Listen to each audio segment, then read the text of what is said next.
शुक्र प्रदोष व्रत कथा। एक नगर में 3 मित्र रहते थे, राजकुमार, ब्राह्मण पुत्र और तीसरा धनिक पुत्र। राजकुमार और ब्राह्मण कुमार विवाहित थे।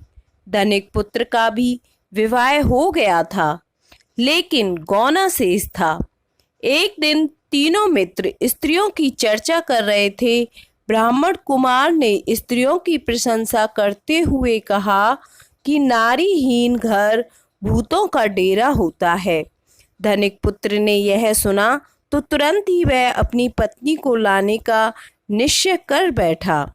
तब धनिक पुत्र के माता पिता ने समझाया कि अभी शुक्र देवता डूबे हुए हैं, ऐसे में ना तो बहू और ना ही बेटी अपने घर से विदा करवा कर लाना शुभ नहीं माना जाता। लेकिन धनिक पुत्र ने एक नहीं सुनी और ससुराल पहुंच गया।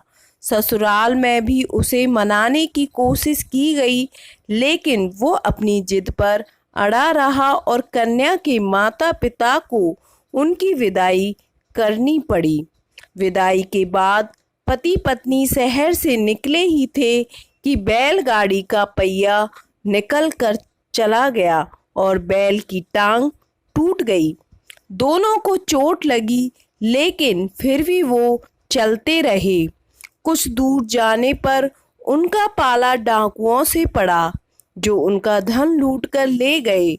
दोनों घर पहुंचे, वहां धनिक पुत्र को सांप ने डस लिया। उसके पिता ने वैद्य को बुलाया तो वैद्य ने बताया कि वो 3 दिन में मर जाएगा। जब ब्राह्मण कुमार को यह खबर मिली तो वो धनिक पुत्र के घर पहुंचे और उसके माता पिता को शुक्र प्रदोष व्रत करने की सलाह दी और कहा कि इसे पत्नी सहित वापस ससुराल भेज दें। धनिक ने ब्राह्मण कुमार की बात मानी और ससुराल पहुंच गया, जहां उसकी हालत ठीक होती गई। यानी कि शुक्र प्रदोष के महात्म्य से सभी घोर कष्ट दूर हो गए।